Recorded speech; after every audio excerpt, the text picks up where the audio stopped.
Vou depois a gente colocar aqui. coloca aí.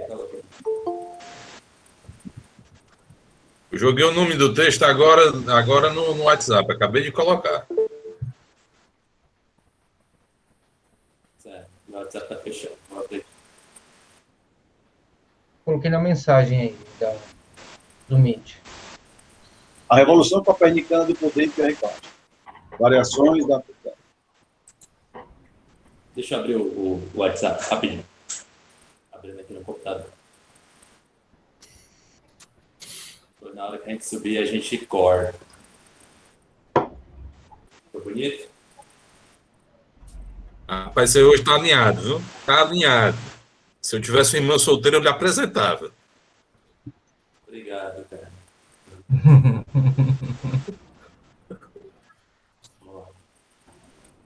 Então, boa tarde a todo mundo. Mais um lançamento. Não é lançamento de livro hoje, o Matheus Uchoa vai apresentar um texto para a gente. O Matheus Uchoa, ele é professor, deu aula durante um bom tempo na UVA, vai dar aula na UES, dentro em breve, e ele fez o doutorado na UFMG. Eu conheço ele da vida e da filosofia, desde Priscas Eras, então eu não vou ficar com apresentações tão formais. O Matheus fez doutorado na UFMG, terminou em 2018, né, Matheus? 2018? 19. E um mestrado também em filosofia na UFC. Ele vai apresentar hoje para a gente o texto A Revolução Copernicana do Poder em Pierre Clastres, Variações da Política Ameríndia.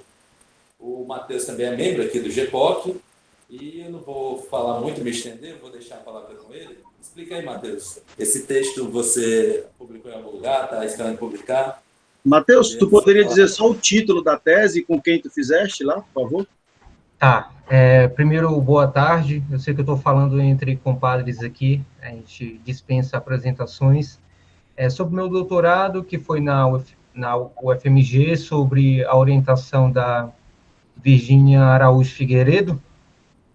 Lá o programa de pós, ele é bem fragmentado, não existe uma união assim. Realmente, cada área por si, eu fazia parte da linha de Estética e Filosofia da Arte.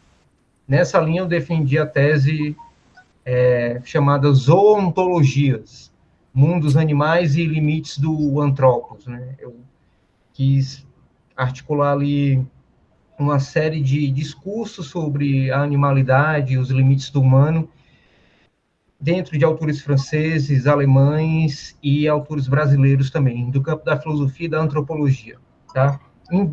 É um projeto que se saia um livro ainda sobre essa tese, tá? Mas eu estou publicando ela fragmentada em alguns lugares.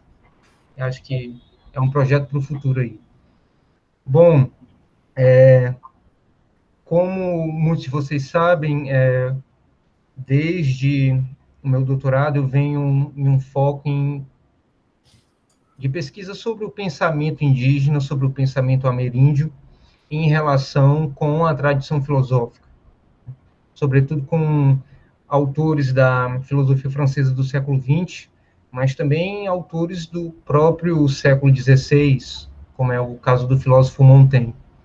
Então, eu fico procurando ali aproximações e distanciamentos entre essas tradições de pensamento, entre essas visões de mundo, e isso faz parte de um projeto mais amplo e geral, que é justamente pensar esse contato da filosofia com o mundo ameríndio, que não é um contato recente, por exemplo, como a gente vê agora, a partir do que se chama de uma virada ontológica na antropologia, a partir de autores como Philippe Descola, Tim Ingold, o próprio Viveiro de Castro.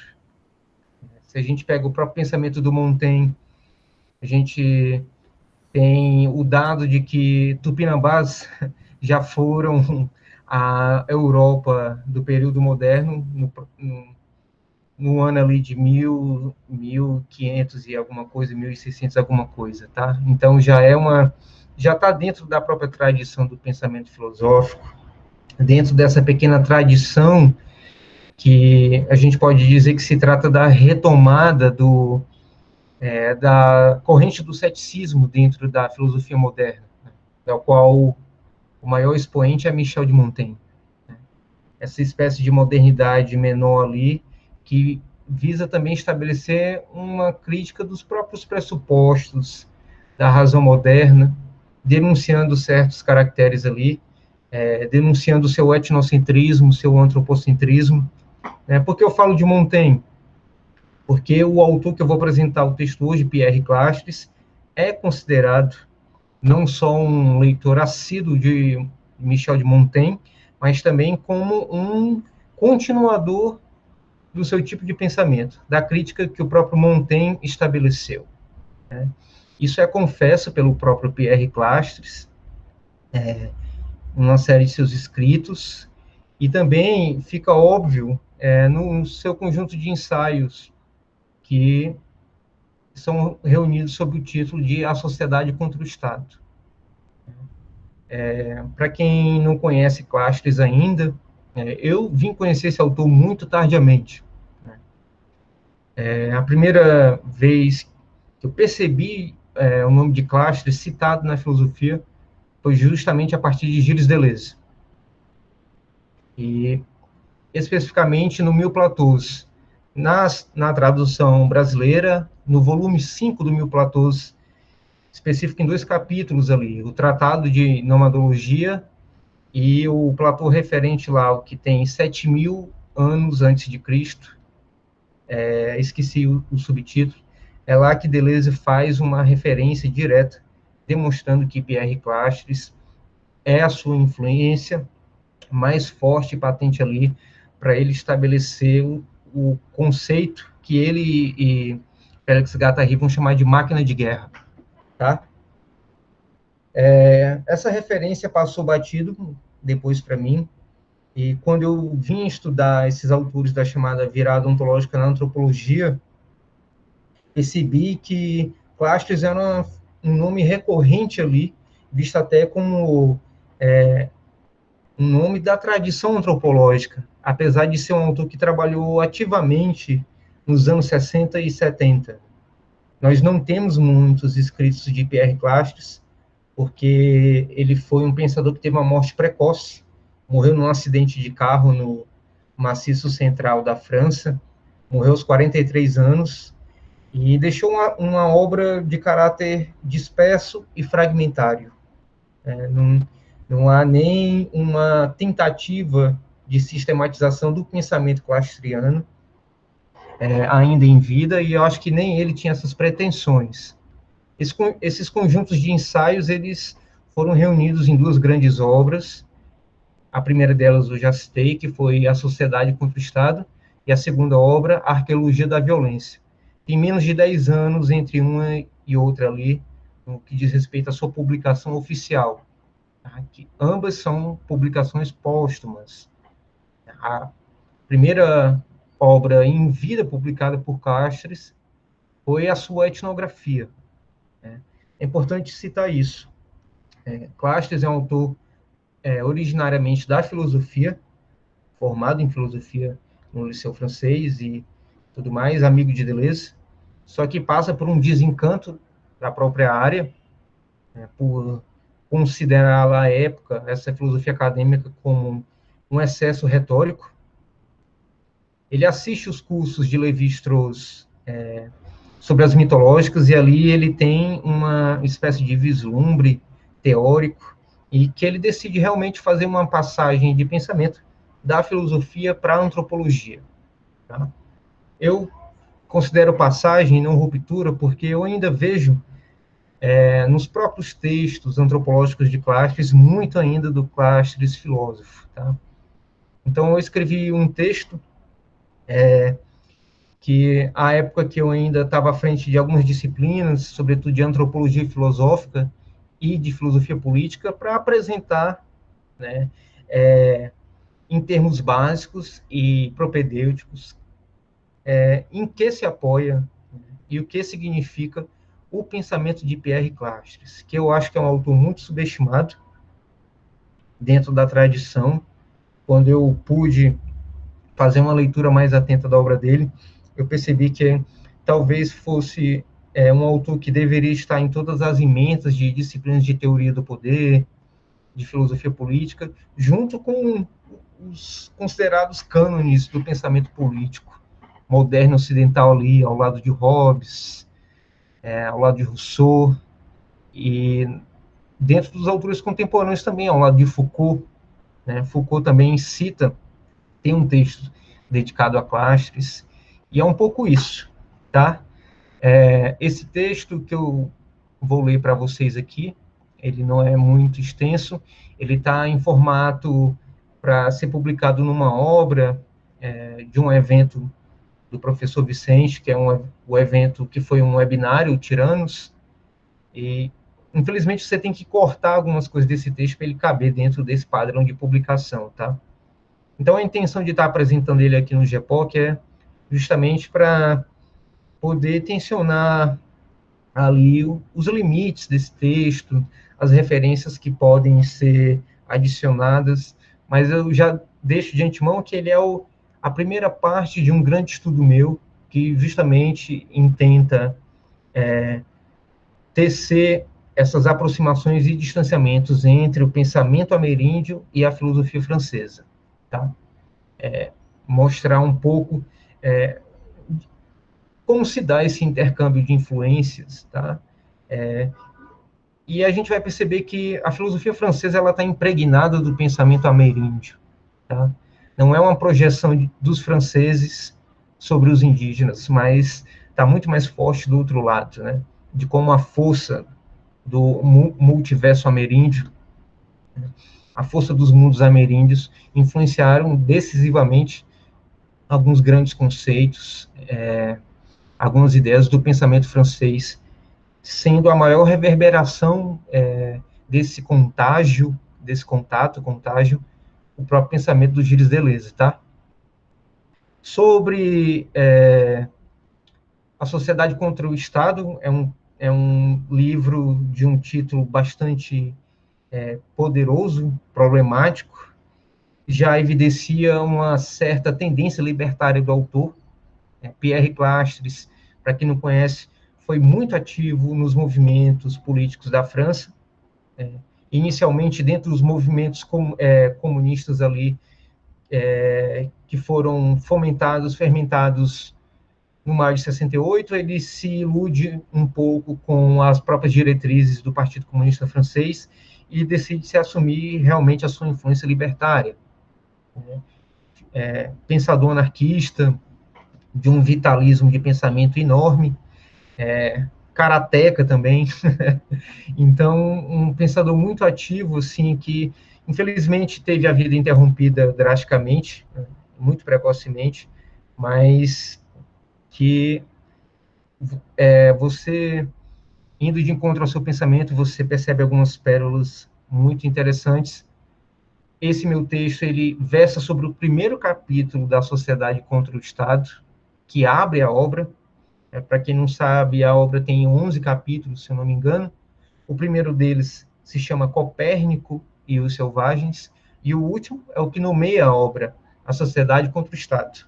Entre esse capítulo e outro, Clastres ali faz uma série de ensaios que vai corroborando com a sua tese e tudo mais, tá? Então, o texto ele se dedica a apresentar esse sentido, o que é que Clastres quis abrir ao afirmar que revolução copernicana que ele está dizendo. A gente sabe, dentro da tradição da filosofia, a força dessa expressão revolução copernicana. De início, a gente faz uma alusão direta a Kant, a revolução copernicana da qual ele aponta, né? Pegando ali o exemplo da mudança da perspectiva geocêntrica para heliocêntrica, que Copérnico operou, ele toma isso também para o seu projeto de filosofia, para deslocar a ideia da filosofia como um pensamento sobre a realidade, sobre os objetos, né, sobre a física, sobre a natureza, e que a partir de Kant passa a ser uma reflexão sobre as condições de possibilidade do pensamento do sujeito. Essa revolução copernicana do Kant, de maneira bem resumida, significa isso, né? Uma passagem de uma perspectiva cosmocêntrica para uma perspectiva antropocêntrica de pensamento, digamos assim. Só que essa revolução copernicana em Clastres, ela não diz respeito ao modo, à ideia que Kant quis trazer para a filosofia, né? Ao invés de centrar o cerne, as condições do pensamento em torno do sujeito, a gente vê em Clastres tentativas constantes, ataques constantes de desconstrução desse sujeito, do pensamento moderno, desse sujeito da modernidade filosófica, tá? Então, essa revolução copernicana, ela tem um sentido contrário no sentido de não ser uma força de concentração sobre a ideia de subjetividade, sobre a ideia de sujeito, mas sim uma força de dispersão, a ideia de uma força centrífuga, né, em que, a partir do seu pensamento, justamente visa se escapar das armadilhas do sujeito. E o caminho para essa força centrífuga, né, da fuga de um centro, é justamente o mundo ameríndio que Clastres vai se dedicar. E ele se dedica justamente a estabelecer esse exercício de disseminação, de desconstrução, primeiramente em torno da concepção do político e do poder. Tá? Então, a Revolução Copernicana do poder em Clastres, ela tem esse pretexto, essa ideia de realmente apresentar uma perspectiva que até então não foi pensada dentro do âmbito da tradição das filosofias políticas modernas, tá? Então, sem mais delongas, eu vou dar início aqui ao texto, a gente vai comentando também, tá? Então, o antropólogo e filósofo francês Pierre Clastres possui uma obra que reúne textos escritos reunidos em duas publicações principais, que formam um par natural no seu pensamento.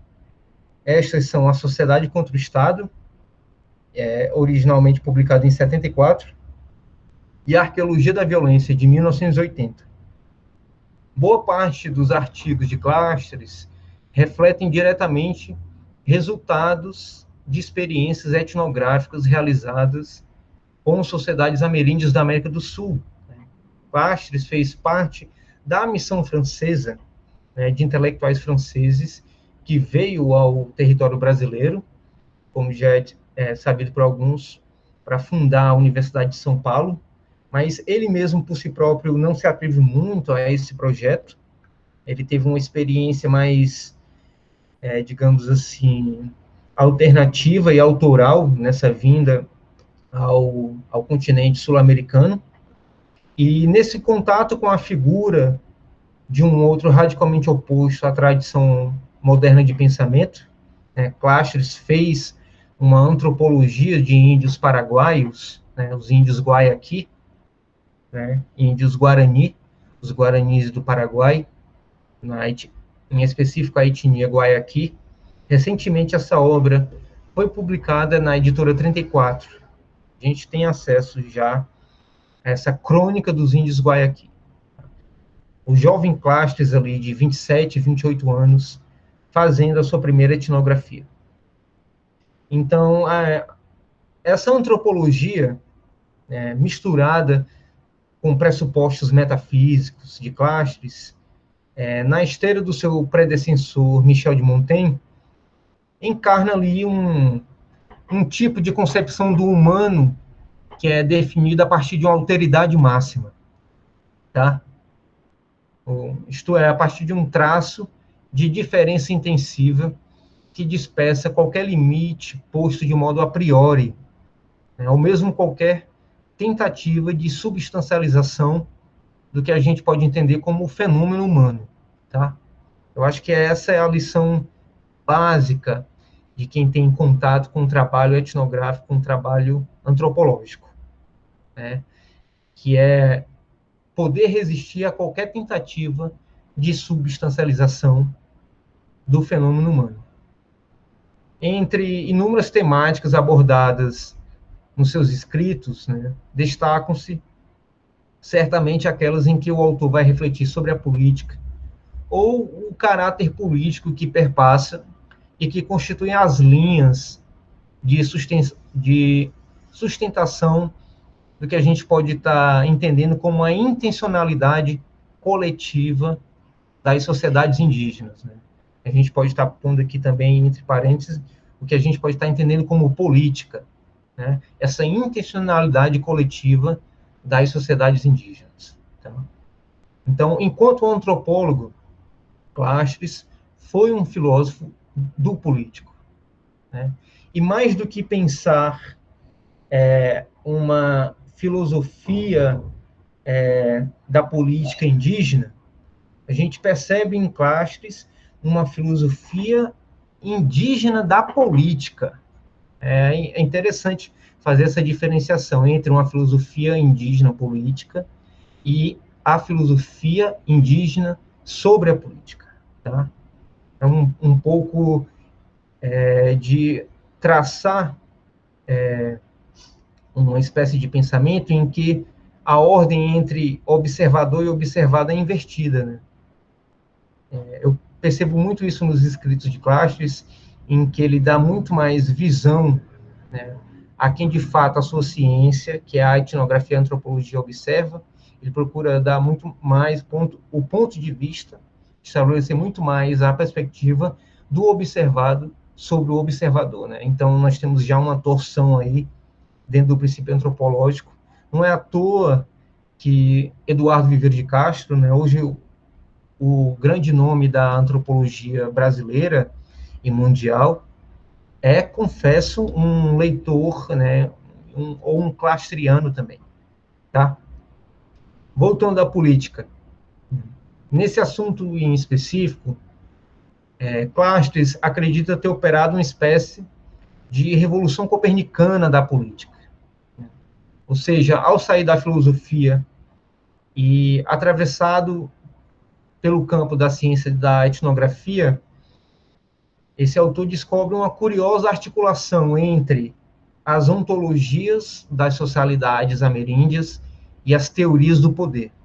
Eu acho que essa é a primeira articulação que a gente pode ter em mente e cravar aqui, entre ontologias ameríndias e teorias do poder, no sentido de ampliar também um alcance teórico dessa questão em uma perspectiva extramoderna, tá? Clastres não quer mover mais uma vez o campo das teorias do poder dentro, digamos assim, de uma perspectiva caseira, mas ele quer justamente forçar essas teorias em sua alteridade, né?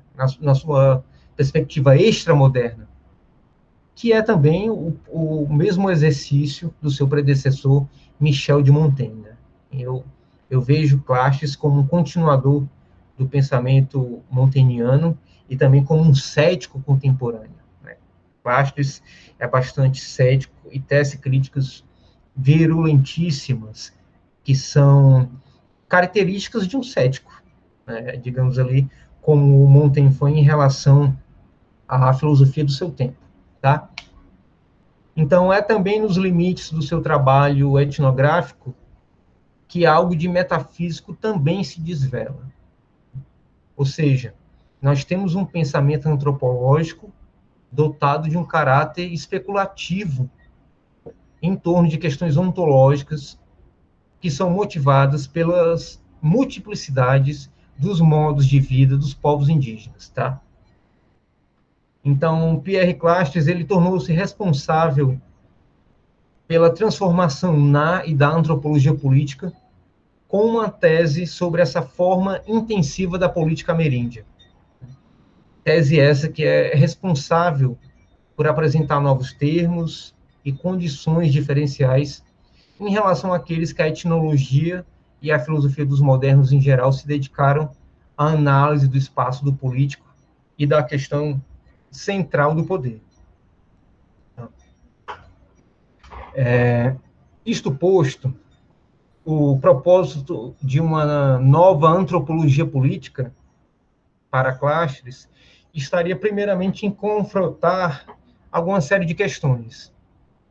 A primeira delas é que nós fazemos perguntas de caráter filosófico, né? Do que se trata o poder político? E quando a gente pergunta do que se trata esse poder, nós estamos falando do que se trata o poder político dos modernos.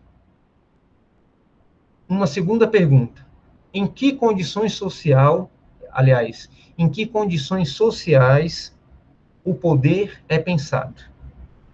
E, por fim, mais algumas perguntas. Por que existe e qual a necessidade, se houver, do poder político? Clastres fala na página 23 de Copérnico e os Selvagens. Pode-se questionar seriamente a propósito do poder? São essas perguntas que movem esse ensaio de Clastres, onde ele estabelece essa revolução copernicana.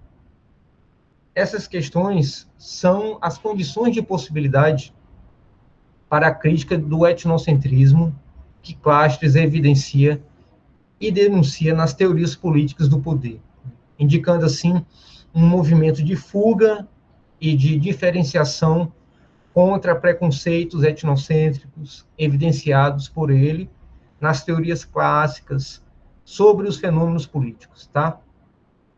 Essa transição no seu pensamento fica mais evidente a partir do entendimento da filosofia da chefia indígena, que é nome de um outro ensaio de Pierre Clastres, né?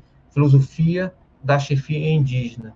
E nesse ensaio é demonstrado justamente ali, de maneira mais pormenorizada, o dispositivo político das sociedades que até então eram consideradas arcaicas, né? É bastante importante salientar aqui que muito da proposta de Pierre Clastres em tecer uma nova reflexão sobre o poder é de tentar dirimir um pouco essa ideia de que as sociedades indígenas das terras baixas da América do Sul são consideradas sociedades arcaicas, né? E dentro do campo da tradição, mais na frente do texto eu cito um autor no qual ele baseia o seu estudo, que é Lapierre, Jean Lapierre, que ele vai citar que um fator que define o arcaísmo dessas sociedades em diferença às sociedades ocidentalizadas é justamente o princípio da ausência. A ausência de linguagem, a ausência de uma economia mais desenvolvida e, sobretudo, a ausência do Estado. Essa tese tripartida de uma ausência nas sociedades indígenas seriam suficientes para esses autores da tradição para considerá-las arcaicas, né? Ou seja, ainda sendo um traço que sobreviveu de um tempo histórico primitivo, né, antagônico em relação ao que é anunciado dentro da modernidade. Então, Clastres vai primeiro se perguntar, não nesse texto, mas em outros, né, como pode haver sociedades modernas e consideradas sociedades arcaicas que habitam um mesmo tempo histórico, né? O que sustenta de fato essa linha temporal de diferenciação? Isso é mais um dos motivos que move Clastres aí a tentar justamente elaborar mais essa sua crítica. Então a gente pode dizer, né, que a descolonização da antropologia política, levada a cabo por esse etnógrafo metafísico, que é Clastres, sugere uma nova orientação que tem como base o conjunto das intencionalidades políticas dos povos ameríndios. E assim altera radicalmente o eixo da discussão das teorias do poder. É importante salientar que o propósito da ciência da antropologia é tensionado ao seu limite para além dele. Clastres apresenta uma imagem antinarcísica do fenômeno humano. Não é à toa que Deleuze, lá no volume 5 do Mil Platôs, vai direto ao próprio Clastres para poder tecer ali a sua ideia de máquina de guerra contra o Estado, tá? No próprio livro A Sociedade contra o Estado, capítulo 9, né, que se chama Do Uno e do Múltiplo, um texto de Clastres, de uma forte tendência metafísica ali, onde ele vai refletir justamente sobre um pouco da intencionalidade ameríndia, que tem esse sentido de ser uma força dispersiva contra a unidade em torno de figuras do poder, em torno da unidade do Estado. O meu texto ele tenta explicar por que o conjunto das socialidades ameríndias se põe como uma força contra a unificação do Estado, né? Não são só apenas intencionalidades políticas sem o Estado, mas contra. Então, cabe investigar qual o sentido desse contra, de contra o Estado, tá? Então, o rígido conceito de humano da tradição, a partir de Clastres, é confrontado por uma alteridade canibal, né, e pela inconstância da alma selvagem. Como já escrevia Clastres em 1968, a antropologia deve deixar de ser um discurso nosso sobre os outros, para fazer-se um diálogo com o pensamento dos outros. Eu acho essa sentença iluminadora, assim, para quem hoje trabalha com a relação entre filosofia e antropologia, né? Deixar de ser um discurso sobre os outros para fazer-se um diálogo com o pensamento dos outros, que, em última instância, seria algo que conduziria a nossa própria cultura na direção de um novo pensamento. O que seria esse novo, não tão novo pensamento assim, a meu ver, né? Seria justamente esse conjunto, né, de multiplicidades reunidas sob o nome de ontologias ameríndias, ou ontologias extramodernas, tá?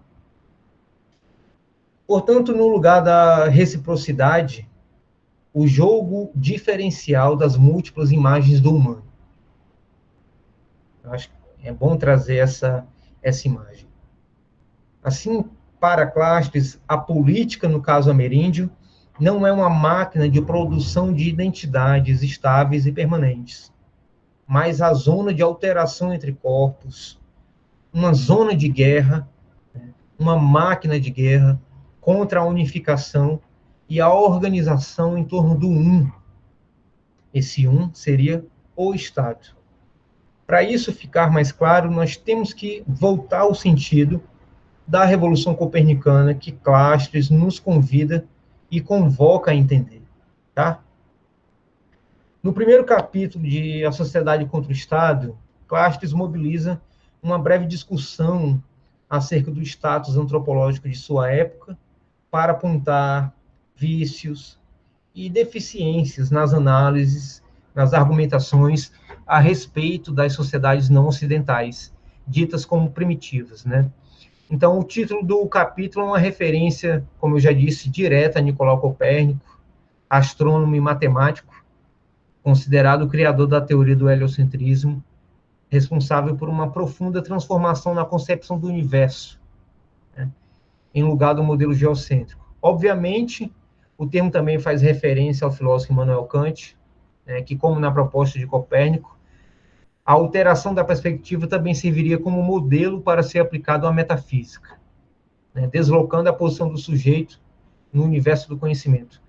Clastres aqui realiza algo análogo a Kant quando indica também essa revolução copernicana na compreensão do poder político.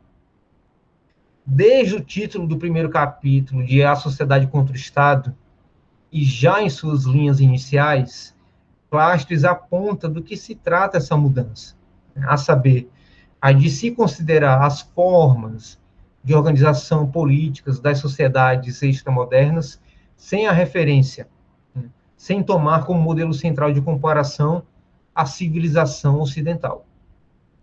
Me lembra muito o exercício que Montaigne faz, por exemplo, no ensaio Apologia de Raymond Sebon, onde ele vai, o filósofo Montaigne trata ali do que a gente pode estar chamando de uma razão dos animais, né, onde ele aponta para essa denúncia de comparação entre mundos, humanos e não humanos, a partir de conceitos que dizem respeito só ao próprio mundo humano, conceitos, portanto, antropocêntricos. Essa mesma tendência é vista aqui em Pierre Clastres, na análise das formas de organizações políticas ameríndias, né? Clastres diz, né, sempre o encontro entre o Ocidente e os selvagens serviu para repetir sobre eles o mesmo discurso. Então, se antes a força do etnocentrismo arrastava todos os aspectos da multiplicidade humana ao centro de sua zona, né, nesse sentido, o etnocentrismo seria o quê? Uma força centrípeta, né, de atração desses elementos da multiplicidade à sua zona de controle, portanto, ao seu limite, né? Então, estabelecia-se um limite entre um dentro, né, que a gente pode estar compreendendo aqui como o limite daquilo que é cognoscível, daquilo que pode ser pensado, um limite entre o dentro, cognoscível, e um fora, incognoscível. Por muito tempo, né, os modos de vida indígenas foram incutidos nessa posição de um fora, né, de um fora incognoscível, portanto, impossível de ser pensado, e jamais poderia ser elemento de uma consideração positiva dentro da antropologia e dentro da filosofia. Então, a partir dos estudos clastrianos, a enunciação das sociedades não ocidentais passa por uma mudança completa de perspectivas, ou seja, um giro copernicano que exprime o próprio desejo de renovação da antropologia, que é expresso na vontade de construção de um discurso por parte do etnógrafo Clastres, de renovação e também um discurso adequado ao que a gente pode estar considerando aqui o ser das sociedades indígenas, né? E que tem como principal motivação o conceito maior de sociedade contra o Estado, tá? Que são responsáveis por essa alteração de sentido da força atuante. Quando eu falo alteração do sentido de força, é justamente nessa alusão que eu fiz das forças mecânicas, né? De uma força centrípeta para uma força centrífuga. A ideia de linha de fuga de Deleuze talvez esteja já aqui presente dentro do ensaio clastriano, tá? Então, essa mudança de alteração de centrípeta para centrífuga nas considerações antropológicas sobre as formas de organização política dos selvagens, tá? Ainda sobre o etnocentrismo, eu faço questão de citar uma passagem de Clastres, o que é que ele vê, né, o que é que ele considera acerca disso. Então, afirma Clastres que o etnocentrismo não é, portanto, um entrave superficial à reflexão, e as suas implicações têm mais consequências do que se poderia crer. Ele não pode deixar de subsistir as diferenças, cada uma por si, em sua neutralidade, mas quer compreendê-las como diferenças determinadas a partir do que é mais familiar. O poder, tal como ele é experimentado e pensado na cultura ocidental. Essa é uma própria passagem de Clastres.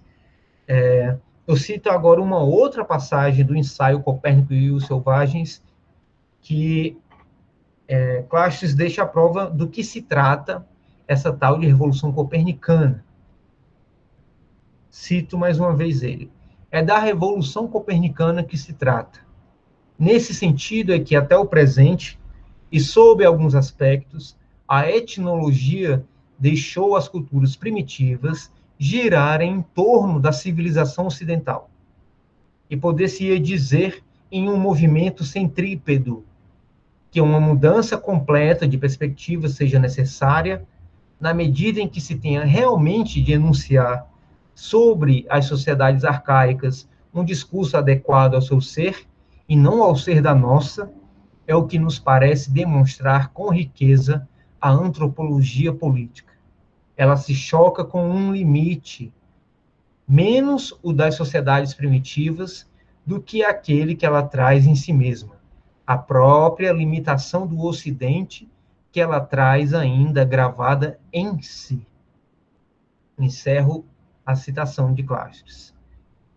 Portanto, a metamorfose na orientação do pensamento político que Clastres realizou é patentemente análoga ao giro copernicano da filosofia kantiana com relação às condições de possibilidade da ciência, que no seu caso é a antropologia, e do conhecimento, cuja ambição teórica reflete-se também no interesse de realizar uma releitura dos conceitos de filosofia social moderna à luz das lições da antropologia americanista, tá? É importante citar, Clastres é considerado um clássico da antropologia, porque ele foi um dos primeiros autores a realmente fazer etnologia, etnografia com as sociedades indígenas da América do Sul, tá? Até então, dentro da ciência antropológica, predominavam estudos sobre as sociedades do norte, tá? Boa parte da literatura americanista são sobre sociedades do continente norte-americano, no máximo também sobre sociedades mexicanas, podemos dizer assim, né? Clastres tem essa novidade de fazer uma etnologia das terras baixas, tá? Motivada também pelo seu grande influenciador, Claude Lévi-Strauss, né? Mas não podemos esquecer que Clastres vem desse embalo do pensamento Lévi-Straussiano, com base nas sociedades ameríndias, tá? E Clastres analisa ali as obras canônicas dos autores americanistas. Não vale citar aqui quais são, mas por questão também da gente estar centrando a reflexão no que o próprio Clastres diz, tá? Então, numa palavra, busca pela fundamentação metafísica dos sócios ameríndios. Poderia, assim, traduzir filosoficamente a antropologia política de Clastres como uma busca pela fundamentação metafísica dos sócios ameríndios em sua singularidade, que é expressa numa fórmula conceitual que Clastres chama de sociedade contra o Estado, que vai designar, portanto, a tendência de despotencialização ou de inconstância das figuras de autoridade e de poder coercitivo, né? Ou seja, o controle social do político nas sociedades indígenas das terras baixas da América do Sul. É como se essas comunidades de humanos fossem dotadas de uma imunidade contra qualquer espécie de tirania. Aqui, a meu ver, já fica muito claro o que é que Clastres entende como a concepção moderna de poder, que é baseada sobre uma dualidade, né, sobre um binômio que se dá sobre a relação entre comando e obediência. Então, a gente pode estar dizendo que a concepção moderna ocidental de poder é a ideia de poder como coerção. Né? Poder como coerção, baseado nessa relação entre comando e obediência. Na etnografia, Clastres percebe que nas sociedades indígenas não ocorre essa manifestação de poder coercivo ou coercitivo, tá? Por isso, se faz importante marcar o sentido que o contra o Estado representa, de acordo com o autor. Clastres inicia a discussão sobre o poder em seu texto, tomando como referência o estudo do sociólogo francês Jean-William Lapierre, sobre a essência do poder. É um ensaio sobre a essência e o fundamento do poder. Se eu não me engano, esse é o título da obra do Lapierre. Cito Clastres aqui. Lapierre se pergunta, antes de tudo, se esse fato humano responde a uma necessidade vital, se ele se desenvolve a partir de um enraizamento biológico, né? Se, em outros termos, o poder encontra o seu lugar de nascimento e sua razão de ser na natureza e não na cultura. Esse seria o questionamento básico de Lapierre, né, que vai até também em estudos da biologia, estudos da etologia, vai estudar primatas para ver se há realmente uma razão natural biológica ali para o fato de existir o poder, tá? Então, Clastres toma como referência esse autor, Lapierre, para exemplificar que existe um tipo de consciência classificatória das sociedades selvagens sustentadas pelos estudos antropológicos, que segue de modo assimétrico os mesmos critérios de discussão e classificação sobre a origem do poder. Então, Lapierre é exemplar para a refutação de Clastres, que chama a atenção para essa deficiência das conclusões do autor de Ensaio sobre o Fundamento do Poder Político. Tá? Então, para desvendar como surge e como é a política em outras sociedades não ocidentais, não é adequado seguir os mesmos padrões de análise de uma sociedade civil moderna e eurocentrada, por exemplo. Pois realizar uma classificação das sociedades extramodernas por esses mesmos caminhos da tradição impossibilita verificar com clareza a singularidade de cada sociedade em específico. Tá? Isso diz muito, esclarece muito, por exemplo, o próprio estudo de Eduardo Viveiro de Clastres, quando ele analisa a sociedade tupinambá enquanto uma sociedade voltada para a guerra, em que uma sociedade em que tem como figura central a ideia de inimigo. Né? E, mais uma vez, eu lembro Deleuze aqui, sobre a máquina de guerra contra o Estado. Me parece que, junto com Clastres, junto com Deleuze e Viveiros, há uma sobressalência da guerra, do conflito, sobre a própria ideia de política, sobre a própria ideia de sociedade, sobre a própria ideia de poder, tá? Mas isso fica para depois. As consequências desse tipo de operação teórica resultam no entendimento dualista. Isso é Clastres falando sobre Lapierre. Um entendimento dualista que limita as sociedades analisadas a dois tipos. O primeiro deles, qual é? Aquelas com Estado. Tá? Primeiro grupo, as sociedades com o Estado. E um segundo, aquelas sem poder. Desse modo, o antropólogo de ímpeto anarquista é bastante enfático ao apontar a insuficiência dos argumentos de Lapierre, que busca até mesmo respostas sobre a origem do poder, como eu já disse, na biologia e na etnologia. Mais especificamente, como fica patente numa citação direta do texto de Lapierre no ensaio Copérnico e os Selvagens. Clastres faz a citação direta, que é essa: o exame crítico dos conhecimentos adquiridos sobre os fenômenos sociais entre os animais, e especialmente sobre o seu processo de autorregulação social, nos mostrou a ausência de qualquer forma, mesmo embrionária, de poder político. Né? Ou seja, para a tradição, não existe poder político nas sociedades extramodernas. Né? Elas são realmente sociedades arcaicas que não possuem poder por uma insuficiência do ponto de vista material, né, da organização desses sócios ameríndios, como também eu acho que dentro do discurso etnocêntrico há o preconceito, né, dentro de um limite também cognitivo. Lapierre expressa isso, a exemplo dessa passagem, tá? Então, a partir da tese de Lapierre, torna-se fácil imaginar que o que há de comum em dezenas de sociedades arcaicas é apenas uma determinação homogênea e negativa de seu arcaísmo. O que, do ponto de vista clastriano, não é verdade, mas um grave equívoco etnocêntrico. Por seu turno, Clastres intenta desconstruir o parâmetro dualista ocidental europeu de sociedade de poder. Tá?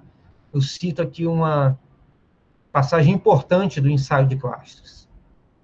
Reflitamos sobre o próprio princípio dessa classificação. Qual é o seu critério? Como se define aquilo que, presente em maior ou menor quantidade, no caso seria aqui o poder, talvez, permite a designação de tal lugar a tal sociedade? Ou, em outros termos, o que se entende mesmo a título provisório por poder político? A questão é, vamos admiti-lo, de importância, já que no intervalo que se supõe separar sociedades sem poder, né, e sociedades com poder, deveriam simultaneamente ter lugar a essência e o fundamento do poder. Ora, seguindo as minuciosas análises de Lapierre, não se tem a impressão de assistir a uma ruptura.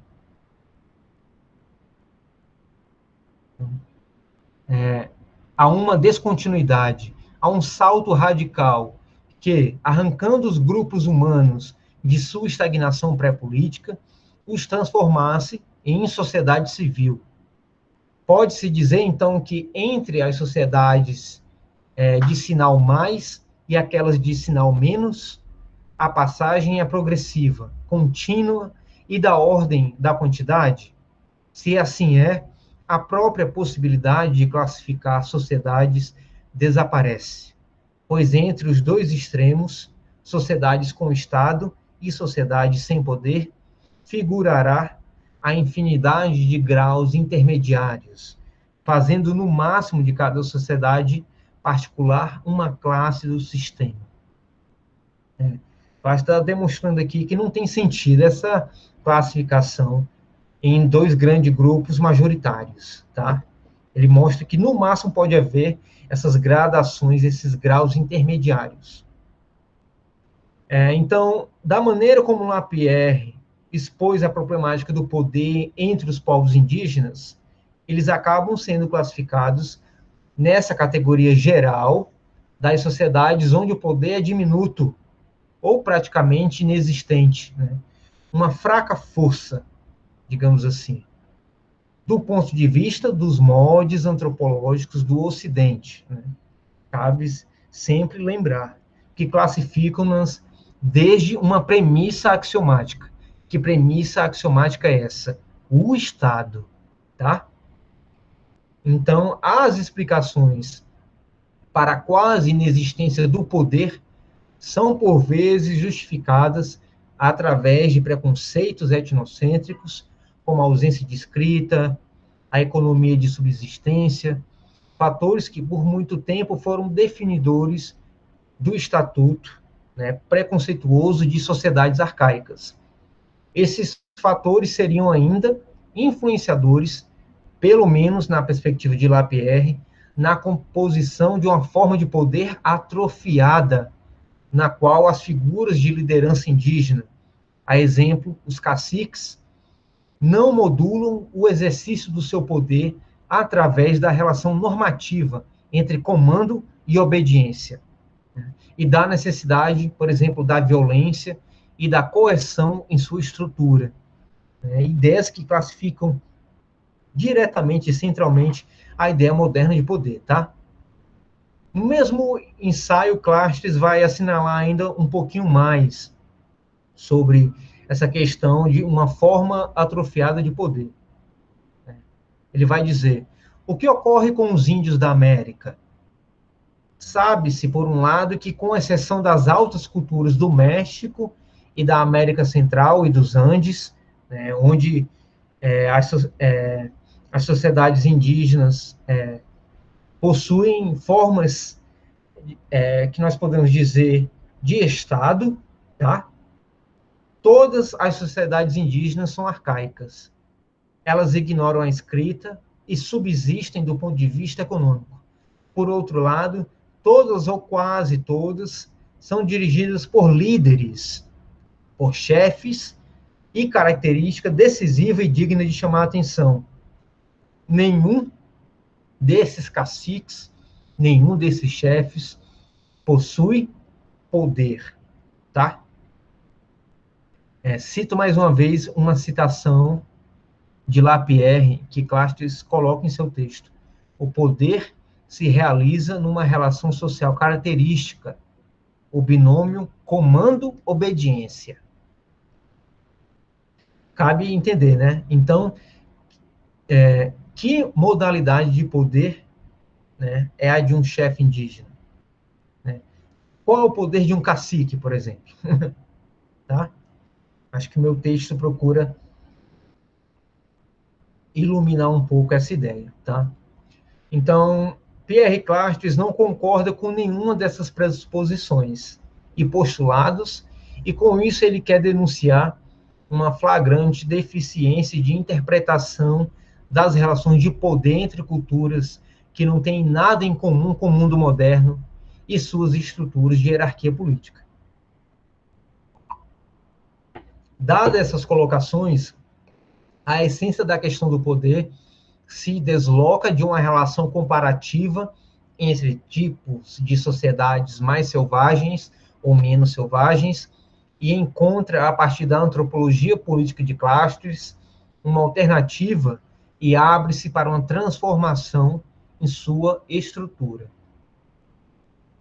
Dado que parece claro que nenhuma classificação das sociedades empíricas nos possa esclarecer sobre a natureza do poder político ou sobre as circunstâncias do seu surgimento, e que o enigma persiste em seu mistério. Clastres assume isso. Talvez nunca saberemos esclarecer a natureza do poder político. Então, com isso, é preciso dizer que no pensamento clastriano, alteridade e multiplicidade definem um modo imanente como se constituem as relações da sociedade primitiva contra o Estado. Né?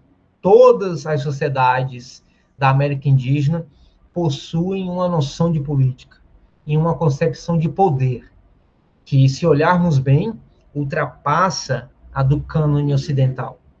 Seja de modo semelhante ou radicalmente diverso, fácil de analisar ou não, o poder existe ali, ou seja, no conjunto multifacetado dos modos de vida ameríndios. Considerando todos esses contrapontos apresentados no decorrer do ensaio de Pierre Clastres, chegamos novamente a mais algumas conclusões. No caso aqui, há 3 que eu pude identificar. A primeira delas: a visão ocidental divide as sociedades em 2 principais grupos: sociedades políticas e apolíticas. Divisão que representa aqui o binarismo entre poder coercitivo e não coercitivo. Nós temos aqui já 2 modalidades de poder: o poder coercitivo e o não coercitivo. A segunda conclusão: do ponto de vista ameríndio, a tese da coerção, da violência, como fundamento para o poder político, não é universal, mas apenas um caso específico, tomado como essencial na cultura do Ocidente etnocêntrico. Terceira conclusão: por fim, o poder existe, mas isso não implica na entronização de suas figuras políticas no Estado. O poder existe de diversos modos, inclusive pondo-se contra o Estado, que pode ser considerado, na visão clastriana e na visão ameríndia, como uma contingência histórica e acidental. Tá? Cito Clastres mais uma vez.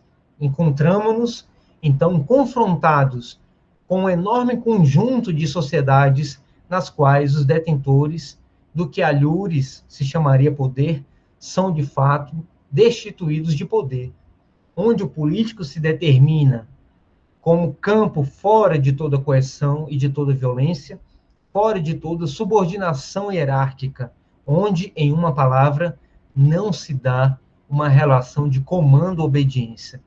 Eis a grande diferença do mundo indígena, cita Clastres. Então, esse entendimento possibilita que consideremos a história do Novo Mundo, a história das Terras Baixas, a partir de um olhar diferenciado, né? E de lermos a contrapelo essa história oficial sobre o Novo Mundo, não como um universo homogêneo definido pela falta, pelo arcaísmo, né? Visto sua patente diversidade de culturas que aí se constituem e também se movimentam, né? E situado em sua quase totalidade no campo pré-político, pela tradição, isto é, no último grupo de sua tipologia, aquele que reúne as sociedades onde o poder político tende a zero, tá? Eu acho que Clastres põe em xeque essa visão, né? Desse grupo do Novo Mundo sendo o lugar onde o poder político tende ao grau zero, tá? É por isso arcaico, né? É o ponto zero de um desenvolvimento histórico que talvez culminaria ali nas sociedades modernas, com a efetivação dos seus estados, tá? Eu acho que aqui Clastres se põe radicalmente, por exemplo, contra a filosofia política de Hegel, né, que tenta ali justificar filosoficamente e metafisicamente o Estado prussiano, né? Eu cito agora o antropólogo brasileiro Eduardo Viveiro de Castries, que é considerado um leitor inconstante de Clastres, que ele tem uma citação que, a meu ver, sintetiza de forma acurada essa reviravolta que o etnógrafo francês provoca nas teorias antropológicas e filosóficas do poder. Cito Viveiros. Clastres fez para o poder e a autoridade, com sua ideia de sociedade contra o Estado, enquanto positividade política plena, uma outra imagem do mundo. Uma imagem do mundo que incorpora a imagem que o outro faz do mundo. A imagem com a qual o outro faz um mundo. Um mundo que nada deve, porque nada fica a dever ao nosso. Uma nova imagem, então, do pensamento, da economia, da cultura, da socialidade, da política e do mundo. Eu acho que Viveiros matou a charada da antropologia política de Clastres ao afirmar isso, né? Então, as observações críticas de Clastres compõem o intuito de colocar em questão, quase que como se estivesse levando a cabo uma dúvida cética, né, como fez Michel de Montaigne, acerca do antropocentrismo na metafísica, a forma tradicional e moderna da problemática do poder. A partir de suas investigações, surgem mais algumas conclusões, a meu ver.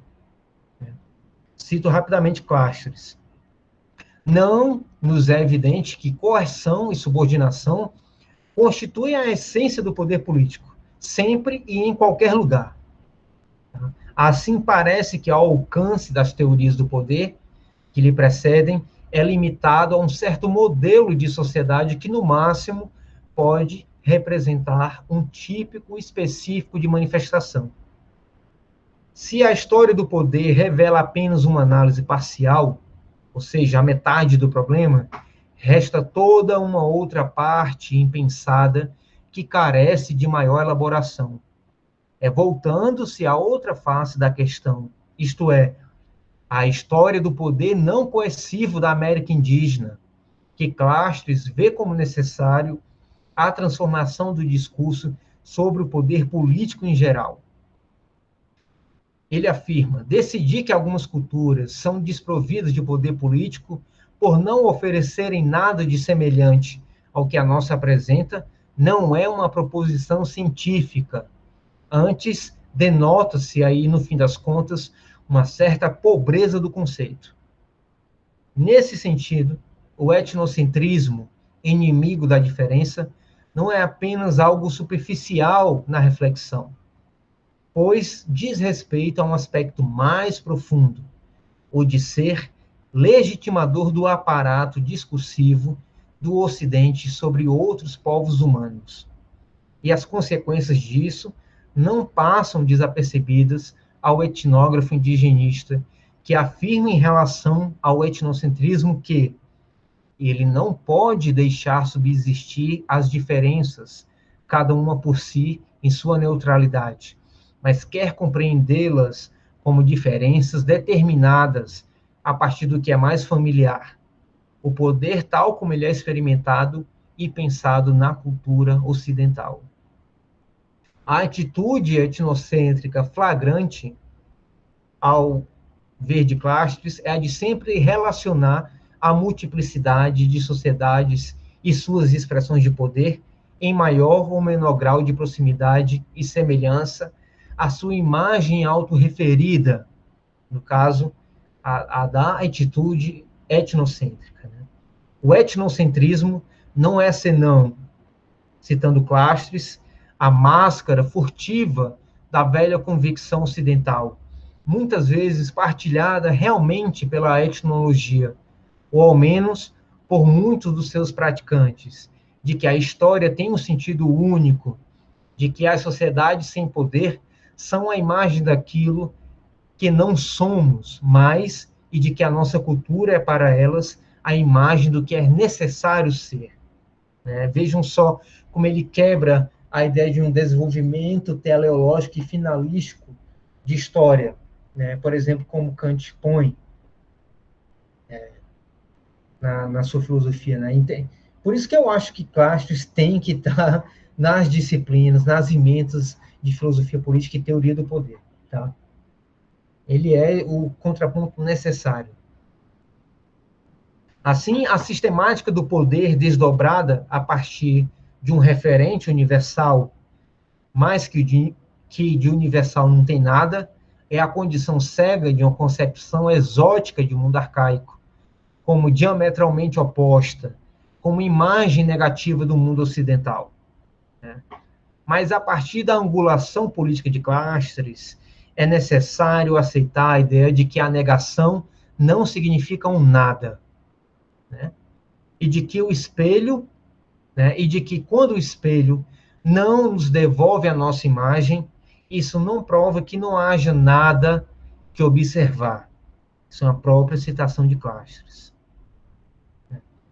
A história dos povos ameríndios são tão intensas quanto a nossa, a história dos brancos, dos ditos modernos.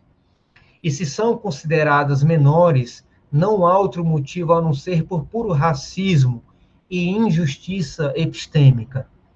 Não há justificativa plausível para determinar como verdadeira a incapacidade dos indígenas de julgar sua própria experiência e de dar a ela os rumos mais convenientes.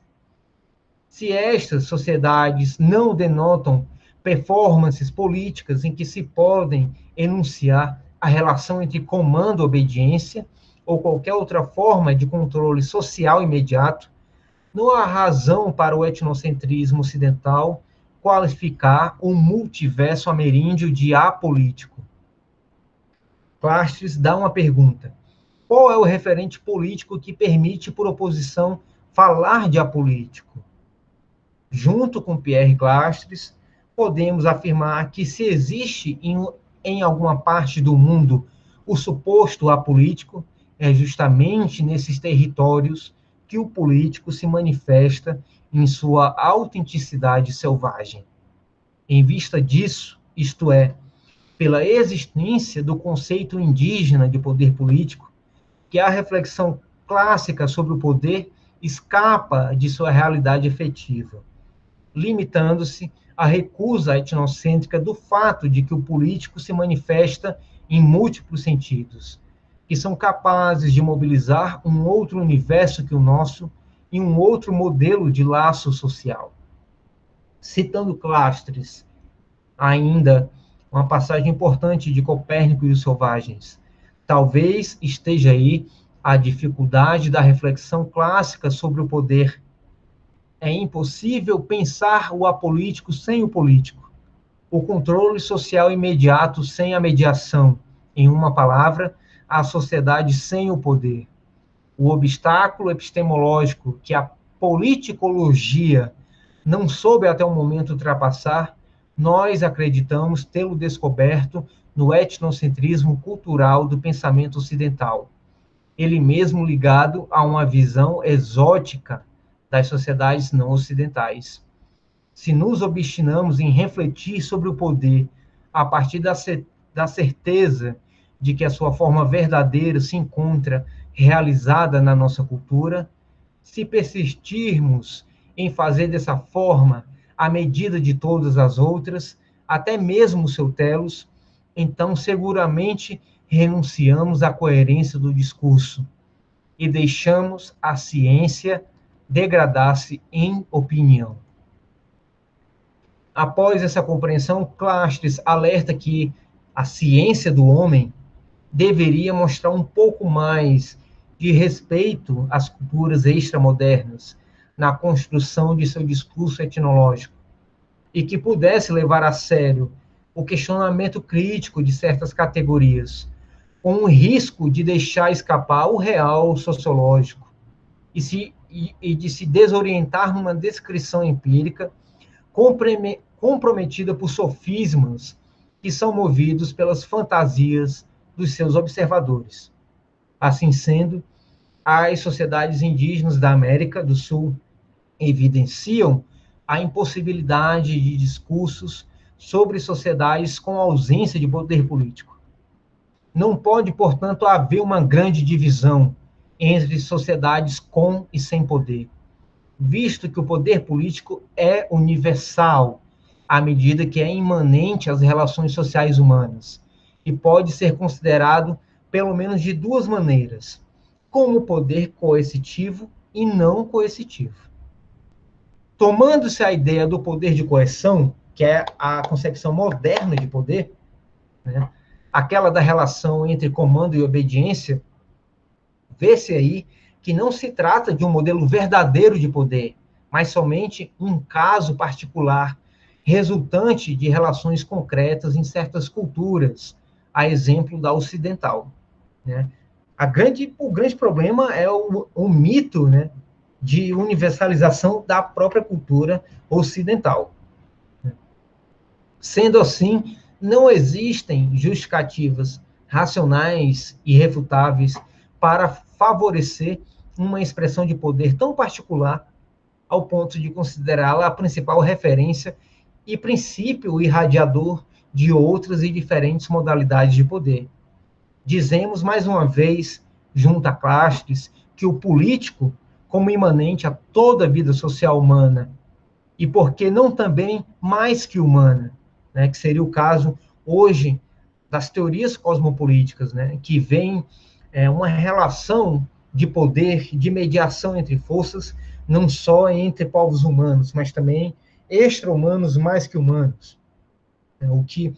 O conjunto ali do que se denomina, por exemplo, a cosmopolítica, fomentada por alguns autores hoje, leva a cabo, né?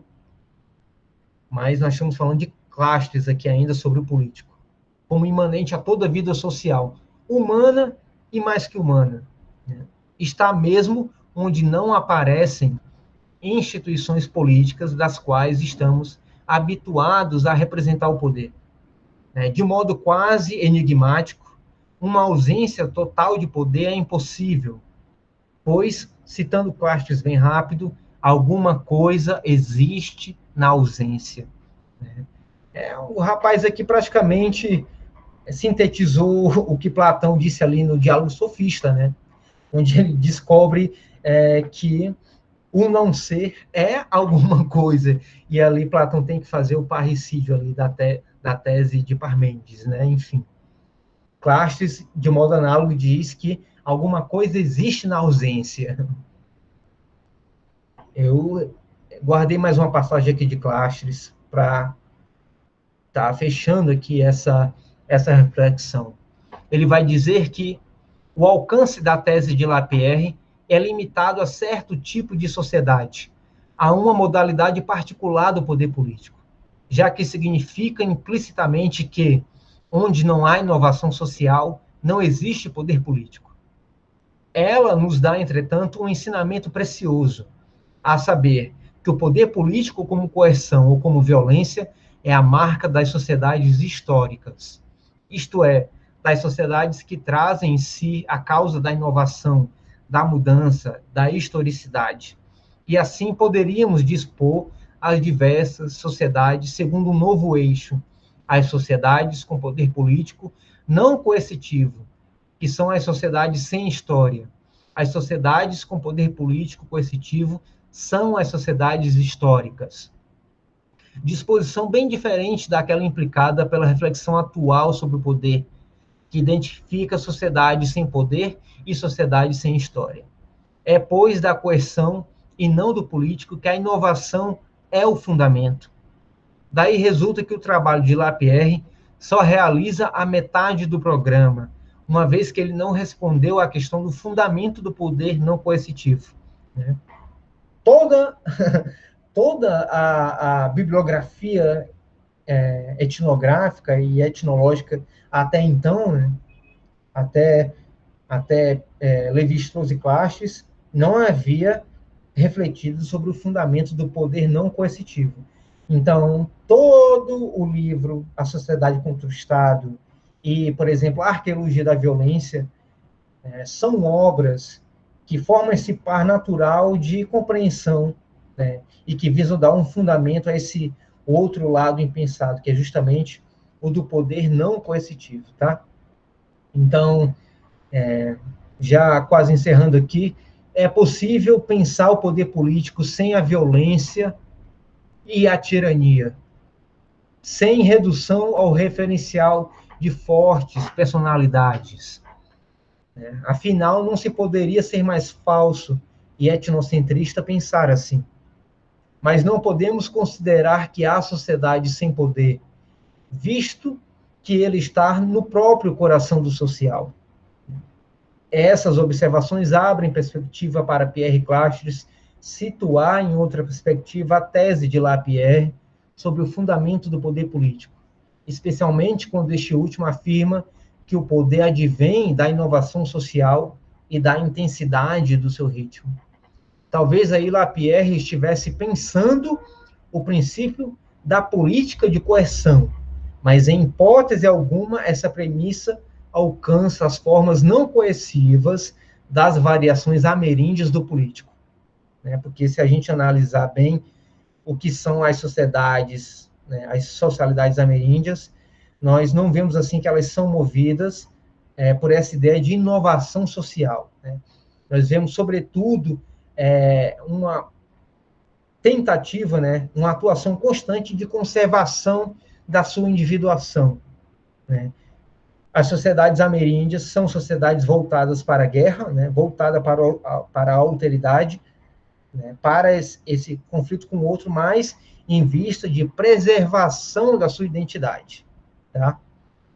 Então, jamais a ideia de inovação social poderia ser aplicada enquanto discurso sobre essa, e também como ideia para pensar a forma de poder dessas sociedades ameríndias, tá? Então, fica aqui a premissa de estudar as formas não coercivas dessas variações ameríndias do político. Por isso que meu texto tem o subtítulo de Variações da Política Ameríndia contra o Estado. Quando digo contra o Estado, contra essa ideia do poder considerado nessa relação entre comando e obediência.